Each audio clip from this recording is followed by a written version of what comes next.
A Bíblia, um livro que tem contribuído bastante para o desenvolvimento de um raciocínio egocêntrico, intolerante, preconceituoso e extremista é a Bíblia. Em especial no mundo cristão, este livro tem exercido uma influência enorme nas pessoas, guiando seu modo de pensar e agir de uma maneira impressionante. É engraçado como a maioria das pessoas segue um livro que nem sabem ao certo de onde vem, como foi escrito e traduzido e de que forma chegou até nós. Se perguntarmos à maioria dos religiosos, eles simplesmente dirão que tal livro foi inspirado por Deus e pela graça divina chegou até nós. Entretanto, estes têm pouco conhecimento sobre a Bíblia, e o pouco que sabem lhes foi passado por outras pessoas que também pouco sabem, e assim sucessivamente até chegarmos a algum líder de uma determinada religião que tem um pensamento totalmente influenciado por alguma doutrina ou tradição. No geral, tais líderes moldaram seu modo de pensar e não admitem a possibilidade de estarem errados, passando esta mentalidade para os demais, não raro através de uma estrutura muito bem organizada, criando nas pessoas uma sensação de segurança através de uma comunidade unida em determinada doutrina. Pessoas que no geral vivem sem muita perspectiva e esperança, que têm problemas e não conseguem conviver com eles, têm obstáculos e não conseguem superá-los, encontram na religião e em sua particular interpretação da Bíblia um porto seguro para seus questionamentos, uma bengala emocional para suas angústias. Infelizmente, tais ensinos não passam de mera ilusão, uma fantasia criada para apaziguar as dúvidas existenciais e as incertezas da vida. Apesar da Bíblia conter algumas partes interessantes do ponto de vista histórico e alguns ensinos proveitosos para certos aspectos de nossa vida, no geral trata-se de um livro cheio de contradições e incoerências, escrito por homens, contendo ideias e pensamentos puramente humanos. Para descobrir isto, basta fazermos uma análise profunda, deixando de lado fanatismos religiosos e extremismos fundamentalistas, para entendermos a natureza humana dos escritos bíblicos. Com certeza é muito difícil fazer uma análise imparcial e racional de um livro que vende milhões de cópias a cada ano e que tanto influencia as pessoas. Entretanto, se faz necessário uma análise objetiva, visto que bilhões de pessoas têm baseado sua vida, muitos até perdendo sua vida em nome desse livro. Segundo a tradição judaica, a Bíblia começou a ser escrita por Moisés há 3.500 anos atrás. Depois de milagrosamente ter libertado seu povo do jugo egípcio, Moisés acampa junto com uma multidão no sopé do Monte Sinai. Ali ele deixa seu povo e sobe um monte onde conversa com Deus e recebe as tábuas da lei, os famosos 10 mandamentos. Depois disso ele passa a liderar seu povo por uma peregrinação pelo deserto que por causa da falta de fé deles durou 40 anos. Durante estes longos anos Moisés teria escrito os primeiros 5 livros da Bíblia. Os judeus passaram a chamar estes livros de Torá, o livro da lei, tornando-se a base da fé e tradição daquela nação. Em adição a estes 5 livros foram incluídos outros livros históricos dos judeus, contando as epopeias de reis, juízes, profetas e sacerdotes. Além disso, cânticos, orações e poemas foram catalogados durante séculos, sem contar muitos profetas que registraram suas predições, bênçãos e maldições. Portanto, podemos dizer que a maior parte da Bíblia, o chamado Velho Testamento, nada mais é do que um livro da cultura judaica, assim como também os gregos, os romanos, os egípcios, os chineses, entre outros, têm sua cultura registrada em livros que na sua grande maioria estão repletos de mitos e lendas, contadas de geração após geração, e que em determinado momento foram colocados por escrito. Apesar dos judeus se autoproclamarem o povo escolhido do Deus mais poderoso de todos os deuses, todas as outras nações também se consideram um povo especial, protegido por uma determinada deidade, que consideram a mais poderosa. Este tipo de pensamento era comum entre os povos antigos e os judeus não eram diferentes. Eles se consideravam especiais, escolhidos por Deus, e baseavam este pensamento nas suas vitórias sobre outras nações. Quando perdiam as batalhas ou eram subjugados por outros povos, eles providencialmente culpavam a si mesmos, dizendo que sua derrota se devia à sua infidelidade ou falta de fé em seu Deus. Esta forma de encarar as coisas era bastante prática, pois explicava qualquer tipo de desfecho que ocorria em sua história, e sua deidade nunca era rebaixada ou humilhada. Quando parte da nação era destruída, seus profetas habilmente colocavam a culpa em seu próprio povo. Faziam isto às vezes antes das batalhas, observando a inferioridade numérica ou certa desorganização em seu exército, talvez notando um semblante desanimado em seus combatentes ou algum outro indício que os fazia prever o desfecho de determinada situação. Este tipo de mentalidade me lembra de alguns religiosos atuais que adaptam qualquer situação da vida à sua crença religiosa. Se a pessoa é fiel à igreja e tem prosperado ou tudo corre bem, eles atribuem isso às bênçãos de Deus. Se acontecer algum problema, Deus está provando a fé da pessoa.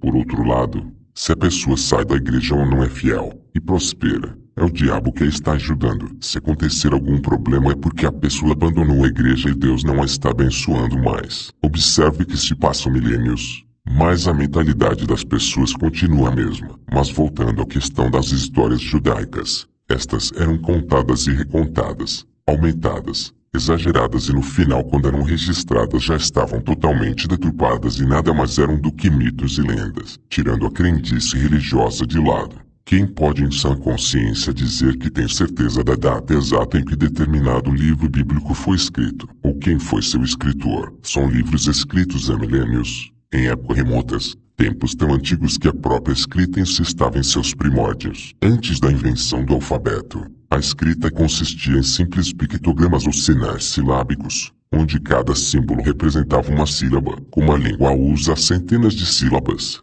isto significava a memorização de centenas de sinais. Os primeiros pictogramas eram esboços simples de objetos familiares. Com o tempo estes evoluíram de acordo com os instrumentos e superfícies de escritas que no fim ficaram bem diferentes dos desenhos originais. Este processo ocorreu com todas as línguas antigas. Estes símbolos evoluíram para os primeiros esboços de letras. Realmente o desenvolvimento da escrita de simples desenhos ao alfabeto complexo que existe nas línguas modernas demonstra que seria uma ingenuidade muito grande acreditar que a Bíblia que temos hoje contém exatamente as mesmas palavras e ideias de quando foram originalmente escritas. Mesmo que tivéssemos os originais em mãos, mesmo assim seria impossível traduzi-los de maneira exata, pois são línguas mortas que se perderam com o tempo. Mesmo os maiores eruditos em sistemas cuneiformes e hieróglifos, hebraico clássico e sinais pictóricos, jamais poderiam afirmar que conseguem traduzir com absoluta precisão estas formas antigas de escrita,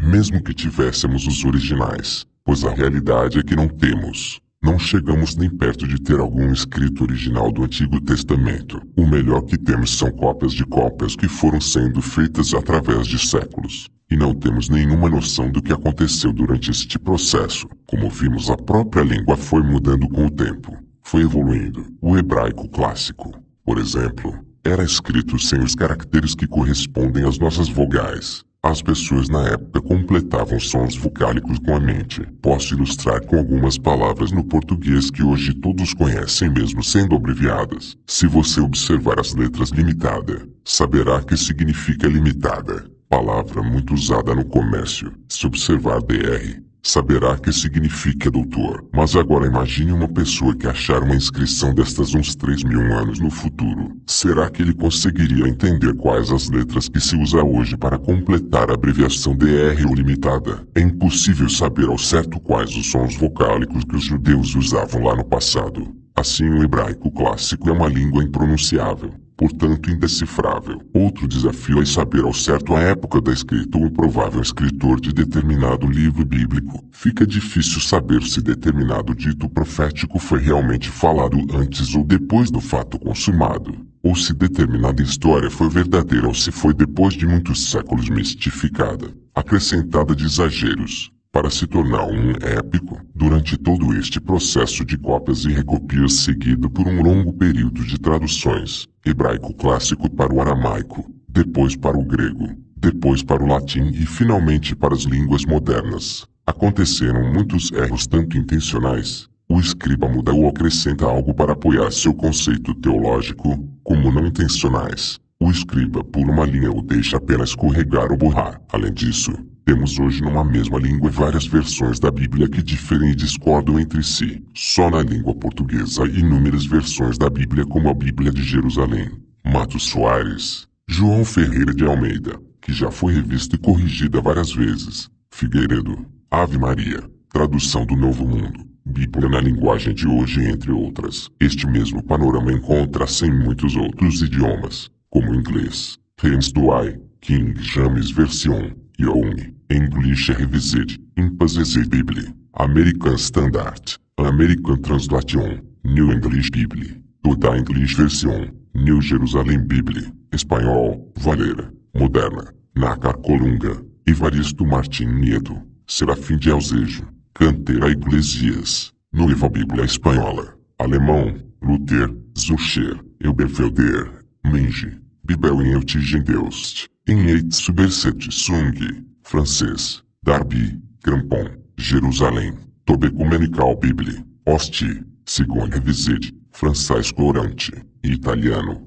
Diodati, Riveduta, Nardoni, Garofalo, Concordata, Parola Deus Signore. O que vou citar das versões em língua portuguesa servirá de base para exemplificar as diferenças e discordâncias que existem em todas as línguas citadas. A versão Matos Soares e Ave Maria contém 73 livros que são considerados inspirados por Deus. Já a tradução do Novo Mundo, João Ferreira de Almeida, Bíblia de Jerusalém, Figueiredo e a Bíblia na linguagem de hoje, contém 66 livros. Os demais livros são considerados portais, livros apócrifos, ou como eles dizem, não inspirados por Deus. Cada lado apoia seu ponto de vista citando manuscritos antigos que conforme você deve estar imaginando. Alguns contêm tais livros e outros não. A João Ferreira de Almeida, a Bíblia de Jerusalém e a tradução do Novo Mundo usam de alguma forma o tetragrama hebraico que os judeus usavam como nome de Deus. Y, H,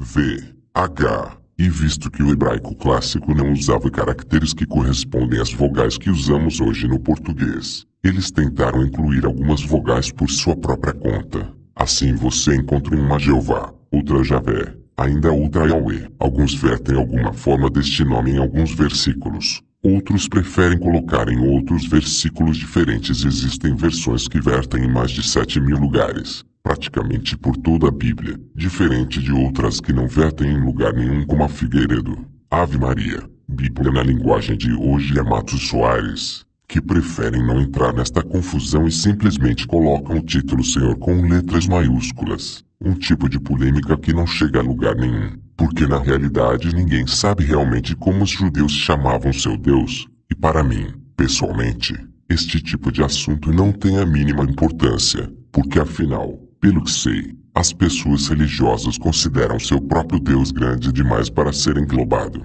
ou resumido em um simples nome, seja este qual for. Mas polêmicas religiosas à parte, voltemos às diferenças e discordâncias das versões da Bíblia. Algumas traduções colocam certos versículos, enquanto outras consideram tais trechos espúrios, acréscimos de algum copista para apoiar determinada doutrina, ou introduzir algum ponto de vista pessoal. Assim, para que não haja diferença de versículo de uma para outra, aquela numeração para facilitar a localização dos trechos, eles colocam pequenos traços no lugar de trechos não desejados, tentando manter uma certa uniformidade que na realidade não existe, pois apesar de seus esforços, há certos trechos em que não houve um acordo e você corre o risco de ler numa Bíblia o Salmo 37 e na outra ser o 38. Ou ler um trecho numa Bíblia considerado inspirado por Deus e na outra Bíblia você se deparar neste mesmo trecho com um constrangedor traço. Ou mesmo ler um livro inteiro que algumas Bíblias consideram a mais pura palavra de Deus e em outras este mesmo livro nem existir. Existem também relatos que encontramos em algumas versões enquanto que em outras simplesmente desapareceram. Veja por exemplo o clássico caso de 1 João 5:7,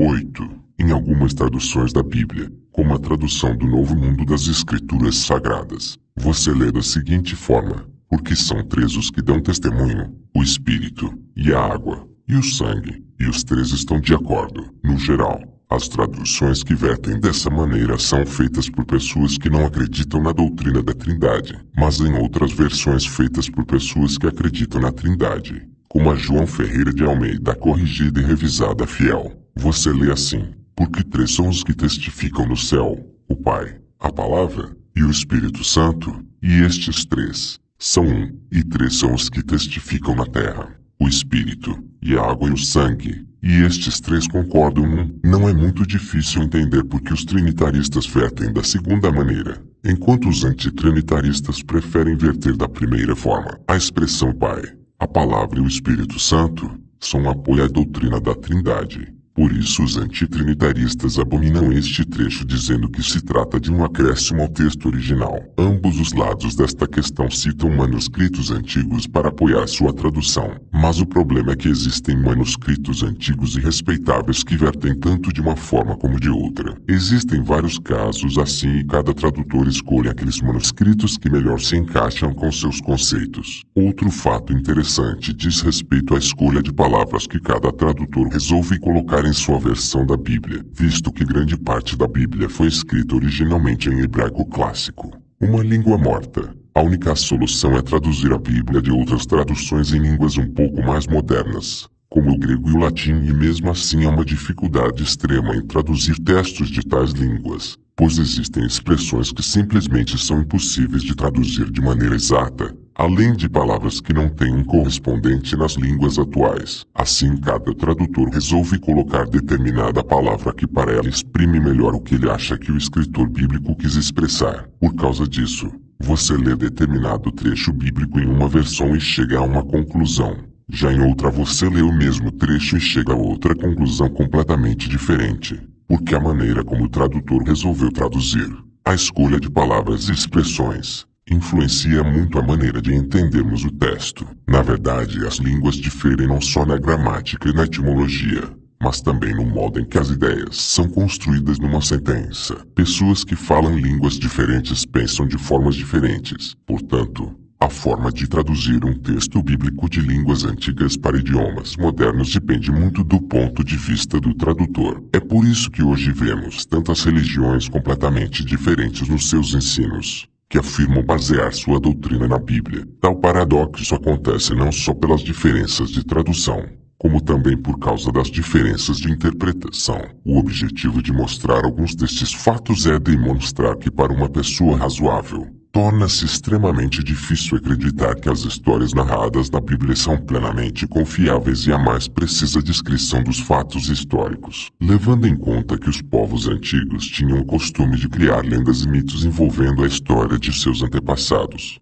com o objetivo de aumentar a autoestima de seu povo, colocando-os como especiais e sua deidade como a mais forte, e analisando que a maioria destas histórias eram passadas de pai para filho, de geração após geração, e que quando chegaram a ser registradas, já estavam muito distantes do fato propriamente dito, e levando em consideração toda a trajetória que descrevi desde as línguas passadas até hoje. É realmente impossível acreditar que tais histórias ocorreram exatamente como são narradas nas Bíblias que temos atualmente. É claro que não estamos dizendo que estas narrativas foram totalmente inventadas. É óbvio que elas surgiram de acontecimentos reais. O ponto em questão é que quando foram registradas já se tratavam de lendas. Estavam cheias de descrições fantasiosas como é comum em uma transmissão oral, envolvendo várias gerações. E mesmo já registradas, não temos como saber o que aconteceu depois de milênios de cópias e traduções. Tais cópias eram feitas à mão, pois como sabemos não existiam máquinas fotocopiadoras,